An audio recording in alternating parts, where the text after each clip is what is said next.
வணக்கம் big Boss season 8. So இன்றைக்கி promo 1 release ஆகிருக்குங்க. So பார்த்தீங்களா? ஸோ உங்களை தவிர வேறு யாருக்கு மக்கள் ஓட்டு போட்டிருக்கக்கூடாது அப்படின்னு நீங்கள் நினைக்கிறீங்க அப்படின்னு வந்து விஜய் சேதுபதி கேட்குறாரு.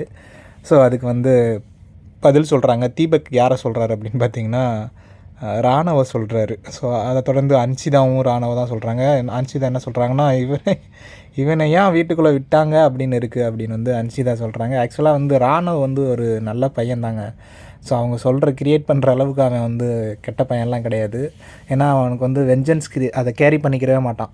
ஒரு வன்மம் அப்படின்னா அதை வந்து மனசுக்குள்ளே வச்சுக்கிறவே மாட்டான். எக்ஸாம்பிளுக்கு ஜெஃப்ரி தள்ளி விட்டு கை உடைச்சதாக இருக்கட்டும், நம்ம ராயன் வந்து அவனோட சண்டை போட்டதாக இருக்கட்டும், சௌந்தர்யா எவ்வளோ கேவலமாக அவனை வந்து பேசியிருப்பாங்கன்னு தெரியும். ஸோ எப்போ பார்த்தாலும் மூளை இல்லாதவன் அப்படின்னு, அதுக்கப்புறம் கை உடஞ்சது கூட நடிக்கிறான் அப்படின்னு சொல்லி கடைசி வரை அந்த ஸ்டாண்ட்லேயே இருக்கிற ஒரே ஆள் சௌந்தர்யா தான். ஸோ அதையெல்லாம் மறந்துட்டு எப்பவும் போல் கேஷுவலாக பழகக்கூடிய ஒரு பையன்தான் அவன். அதை நினச்சி சண்டை போடாத ஒரு பையன் அவன். ஸோ அவனுக்கு மக்கள் ஓட்டு போடக்கூடாது அப்படின்னு நினைக்கிறது எனக்கு ஒன்றும் சரிப்பட்டில்லை. அதுக்கு தவிர நிறைய பேர் இருக்காங்க. ஜாக்லின் கரெக்டாக சொல்லுவாங்க, விசால சொல்லுவாங்க. ஸோ அவர் வந்து இன்னொருத்தவங்கள ஃப்ரெண்ட்டு காமிச்சு அவர் அதை வச்சு விளையாடிட்டுருக்காரு அப்படின்னு வந்து ஜாக்லின் கரெக்டாக சொல்லியிருப்பாங்க. ஸோ அது மக்களுக்கு புரிஞ்சிருக்கும் எதை பற்றி சொல்கிறாங்க அப்படின்னு. ஸோ விசால் ஆல்சோ தெரிஞ்சிருக்கும். அதுக்கப்புறம் முத்துக்குமரன் எந்திரிச்சு சௌந்தர்யாவை சொல்லியிருப்பாங்க.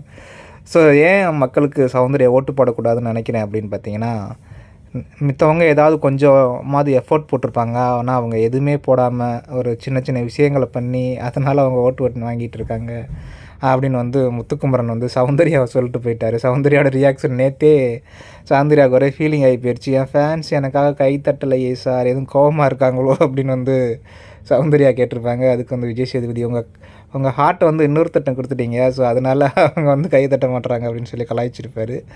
ஸோ சௌந்தர்யா ஆல்சோ என்ன சொல்கிறது, ஆனால் அவங்க உண்மையிலே இன்னசென்ட் மாதிரி தாங்க எனக்கு தெரியுது நிறையா விஷயத்தில். பட் நடிக்கிறது மாதிரிலாம் எனக்கு ஒன்றும் தெரியல. இருந்தாலும் மக்களோட சப்போர்ட் ஐ திங்க் கொஞ்சம் கம்மியாக இருக்குன்னு தான் நினைக்கிறேன். அந்த ராணுவ மேட்டருக்கு அப்புறம் அந்த ராணுவ என்னைக்கு நீ நடிக்கிறடா, அந்த கை உடஞ்சதுக்கப்புறம் நீ என்னைக்கு நடிக்கிறடா அப்படின்னு சொன்னாங்களோ, அதுக்கப்புறம் அவன் இது டாக்டரை பார்த்துட்டு வரும்போதும் சாரி கேட்கலையான்னு ஜெஃப்ரி கேட்பான். அப்போ வந்து சௌந்தர்யா சொல்லுவாங்க ஒரு வார்த்தை, நான் எதுக்கு போய் சாரி கேட்கணும், நான் எதுக்கு போய் பார்த்துட்டு வரணும், பார்க்கக்கூட முடியாது, பார்க்கக்கூட ஒரு இஷ்டம் இல்லாத ஒரு இதாக இருப்பாங்கள்ல. ஸோ அதுலேருந்தே அவங்களுடைய கிராப் அப்படியே கம்மியாயிடுச்சு. என்னடா இவ்வளோ ஹியூமனிட்டி இல்லாமல் ஒரு பொண்ணு இருக்காங்களே அப்படிங்கிற மாதிரி ஆயிடுச்சு அவங்களுக்கு. ஸோ அவங்க பேர் அவங்களே கெடுத்துக்கிட்டது மாதிரி இருந்துச்சு. ஸோ இருந்தாலும் அவ்வளோதான், பார்க்கலாம் இன்றைக்கி எபிசோடு எப்படி இருக்குது அப்படின்னு. ஸோ இன்றைக்கி அன்சிதா எவிக்ட் ஆகிட்டாங்க அப்படின்னு எல்லாருக்குமே தெரியும். ஸோ விசாலோட ரியாக்ஷன்ஸ் எப்படி இருக்குது அப்படிங்கிறத பார்ப்போம். தேங்க்யூ.